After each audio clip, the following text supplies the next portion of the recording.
দেখো বন্ধুরা, আমার আর মেয়ের এটা হচ্ছে রুম হিটার। এখানে সক্স গরম করছি, হাত পা গরম করছি। স্কুল থেকে আসলাম, এসে মানে পুরো ঠান্ডা, খাওয়া দাওয়া পুরো ঠান্ডা লাগছে। তাই মেয়েকে জল গরম করে দিলাম এই জগের মধ্যে। এইভাবে হাত পা মেয়ে বেশ মানে গরম করছে। কেমন লাগলো আমার আইডিয়াটা কমেন্ট করে বলো। তো শুভ সকাল বন্ধুরা, তোমরা সবাই কেমন আছো? আশা করি ভালো আছে। সিম্পল শম্পা ব্লগে আর একটি নতুন ভিডিও নিয়ে এলাম। এই বাড়ির কাজকর্ম করে ঠান্ডার মধ্যে মুড়ি চানাচুর খাচ্ছে, আর এদিকে কিন্তু প্রচণ্ড ঠান্ডা পড়েছে। ঠান্ডার মধ্যে এদিকে রান্না বান্না চলছে। আজকে এবার মেয়ের স্কুলে গার্জিয়ান মিটিং আছে, কিন্তু আমি ভাবছি সিম্পলভাবে রান্না করে স্কুলে চলে যাব। কিন্তু বাড়িতে কামলা আছে, তাই না, বাড়িতে লোকজন থাকলে তো সিম্পলভাবে রান্না করা যাবে না। এই জন্য এত কিছু রান্না করার পরে আর মেয়ের স্কুল মিটিংয়ে গেলাম না। আর এদিকে কিন্তু যারা আলুর কাজ করছে তারা কিন্তু ওদিকে ভাত মানে খাওয়া দাওয়া করছে। এই জন্য তোমাদের কাছে কিন্তু সবজিগুলো অল্প অল্প করে মানে অল্প অল্প আছে, কারণ ওরা খাচ্ছে। আর এদিকে কিন্তু এই সবজিটা হচ্ছে, গরম গরম কড়াই থেকে নেমে দিয়ে দিব। আর এখানে মেয়ের জন্য ঠান্ডার মধ্যে বসে আছি, কিচ্ছু কাজ করতে ইচ্ছা করছে না। এই মাত্র মেয়ে পড়ার থেকে উঠলো, মেয়ে বলছে যে মা দিলখুশ খাবো। এই লম্বা লম্বা দিলখুশগুলো আছে না, ওগুলো খাবে বলে। যাই হোক, এইমাত্র সার পড়িয়ে গেল, এখন মেয়েকে দিলখুশ বানিয়ে খাওয়াবো। তা রান্নাঘরের মধ্যে তো কড়াই আছে, তারপরে তেল খুন্তি আছে। তাই মেয়েকে বললাম যে বাবা রান্নাঘর থেকে নিয়ে আসো, আমি বানিয়ে দিচ্ছি। মেয়ে আনতে গেছে। বাইরে প্রচণ্ড ঠান্ডা, রান্নাঘরটা বাইরে না, বাইরে যেতে ইচ্ছা করছে না। এটাই আমার বিকেলবেলা সন্ধ্যার প্রদীপ দিয়েই সবজি, তারপরে হচ্ছে ভাত, মানে ভাতের হাঁড়ি ঠাড়ি সব এনে রাখছি। মানে সবজি যা রান্না করেছি ওগুলো সব এনে রেখে দিয়েছি এই রুমে। পর রাত্রেবেলা সবজিটা গরম করবো আর একটু ভাত বানাবো, এটাই। আর জল গরম। মেয়ে আনতে গেছে, এখনো আসেনি। ঠিক আছে, পাশে থেকেও। তাহলে শীতের মধ্যে মনে হয় কি চুপচাপ কম্বলের মধ্যে বসে থাকি, শুয়ে থাকি, কেউ গরম গরম ভাত এনে দেখ, লেপের থেকে বের হয়ে গরম গরম ভাত খেয়ে নিই, তাই না? কার কার এরকম ভালো লাগে কমেন্ট করে বলো তো। কিন্তু এরকম কয়জনেরই হয়, তাই না? বাড়ির মেয়েদের হয়, মা বৌদি ভাত রান্না করবে গরম গরম, বসে বসে খাওয়া যায়। কিন্তু বাড়ির বউদের হাজারে এত 10 জনের হয়, গরম গরম ভাত রান্না করবে, বাড়ির বউরা খাবে, লেপের থেকে বের হয়ে হাজারে এত 10 জনের হয়, তাই না?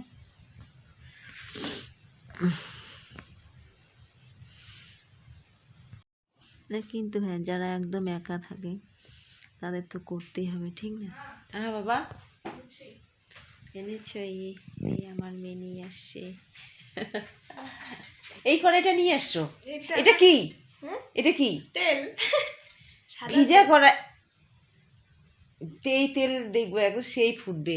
এই কড়াইয়ের মধ্যে দেখো, কড়াইটা ধুয়ে কড়াইয়ের মধ্যে তেল নিয়ে আসছে। এখন দিবে না, একদম ফুট করে ফুটবে। কেন? কড়াইয়ের মধ্যে জল আছে, পুরো জল ছিল না। জল আর তেল কোনোদিনও একসাথে একটা আছে না, রাইখে দিয়ে আসি। না না, থাক থাক।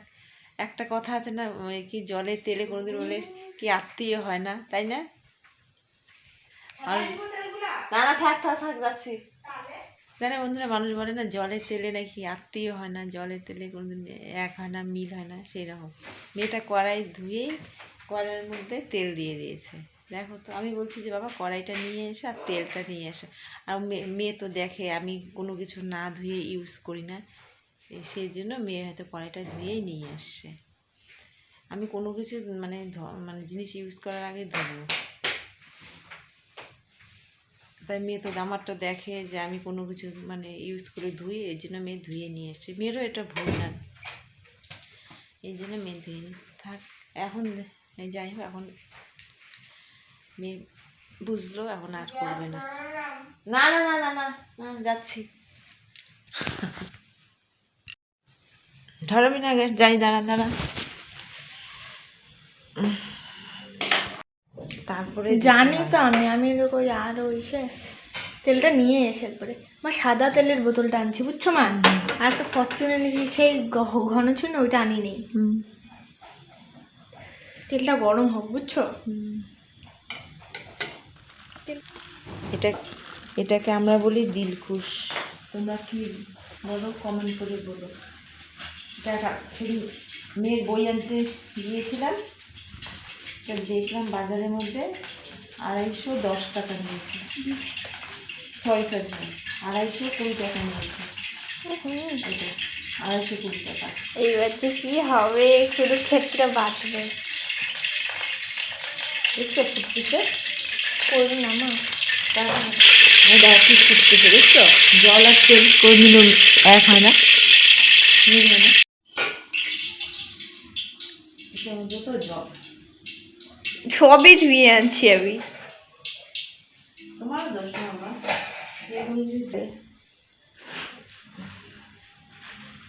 দেখি একটা ট্রাই করি।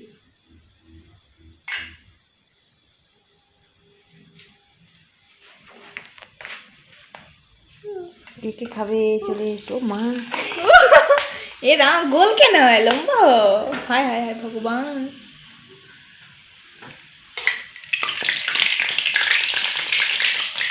ঘুরে না কে?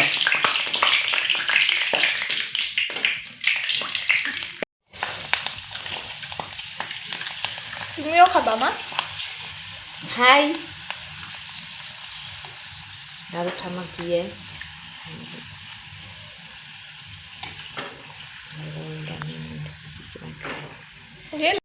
আমারটা তাও একটু সোজা হচ্ছে। ভালো লাগে বাবা বানাইতে? হুম, ঠিক আছে, এইভাবে বানিয়ে বানিয়ে খাবা। হ্যাঁ, গ্যাসটাই তো ধরাইতে দাও না। গ্যাস ধরাবো না, তুমি গ্যাস ধরাবা না। কটা বানাবো আর? বানাবা, আমি ধরাই দেবো, তুমি বানাবা।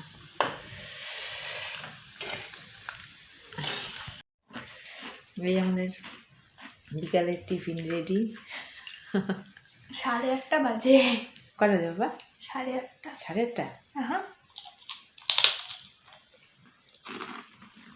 হ্যাঁ, ভালো রকম। 8:20 বাজে। হ্যাঁ, মনে হয় না বলো?